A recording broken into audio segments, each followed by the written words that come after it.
Imagine waking up on a winter morning where the outside temperature is so cold that the moment you pour water into the air, it freezes instantly into a cloud of icy mist.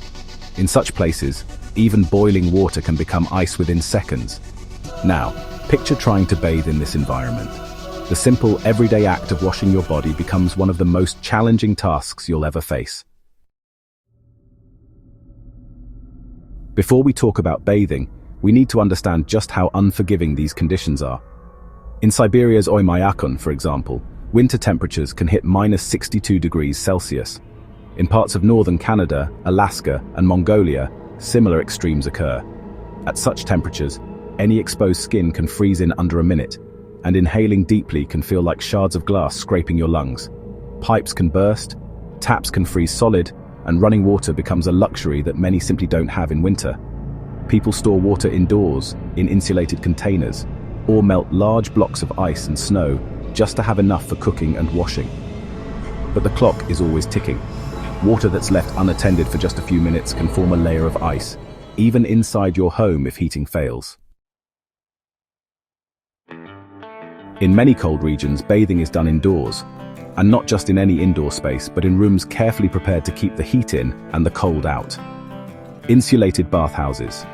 In rural Siberia or Mongolia, people often have small bathhouses separate from their main homes. These are heated with wood-burning stoves, sometimes for hours before the bath itself. The goal is to make the room almost unbearably hot so that water stays liquid for long enough to use. Steam rooms and saunas. In Russia and Finland, the banya and sauna aren't just traditions, they're survival tools. In a banya, buckets of hot water are brought in, mixed to the desired temperature, and used with small basins for washing. The heat of the steam not only keeps the water from freezing, but also makes it comfortable to wash thoroughly without risking frostbite. Bucket washing. Where water heating is minimal, people often wash themselves in stages. They might heat a kettle of water on the stove, pour it into a basin, and use a small cup or ladle to pour it over themselves, minimizing the amount of time their skin is wet. Now here's where things get extreme. In some cultures and traditions, people actually bathe outdoors even in dangerously cold conditions. Ice hole bathing. In parts of Russia, Finland and Canada, there's the practice of avantwinti, or winter swimming, cutting a hole in a frozen lake and submerging briefly. While this is often done for health benefits or religious traditions like the Orthodox Epiphany celebration, it requires extreme preparation. People warm up in a sauna first, sprint to the hole, immerse themselves for seconds, and then rush back to warmth. Hot springs. In some lucky places, natural hot springs provide year-round outdoor bathing. The water remains steaming hot, but the instant you step out, ice begins to form in your hair and on your eyelashes. People often prepare thick robes and boots just steps away to avoid freezing once they leave the water.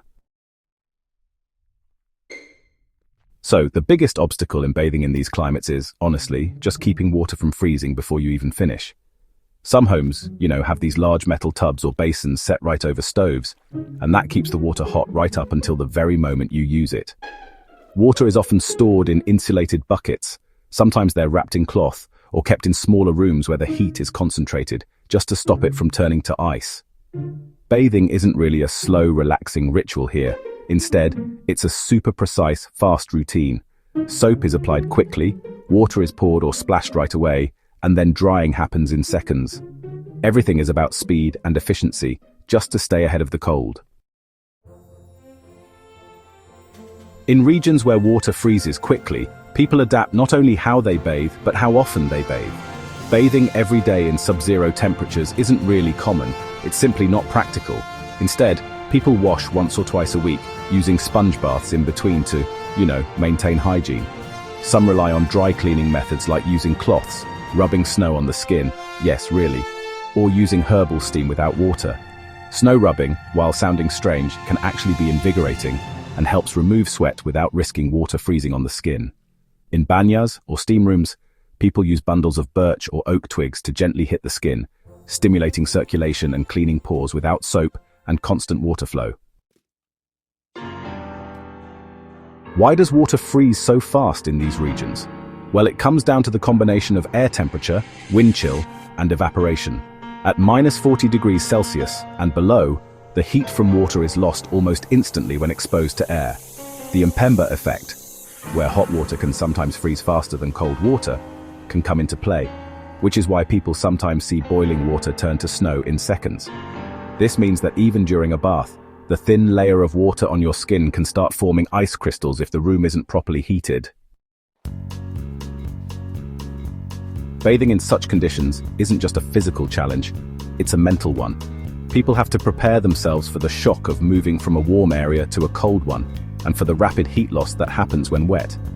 Over generations, communities have developed mental resilience, seeing bathing as part of life's rhythm rather than a chore.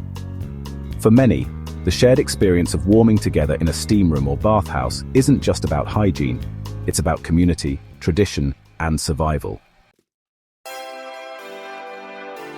Bathing when water turns to ice in minutes is a testament to human adaptability.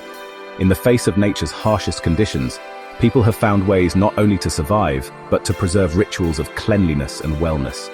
From the intense heat of banyas to quick bucket washes, from ice hole dips to steaming hot springs, every method is a balance between the comfort of warmth and the threat of freezing cold. The next time you step into a warm shower, just think about the communities where bathing is a strategic operation, where every drop of water and every second of exposure counts. It's a reminder that something we see as ordinary can be an extraordinary challenge elsewhere in the world.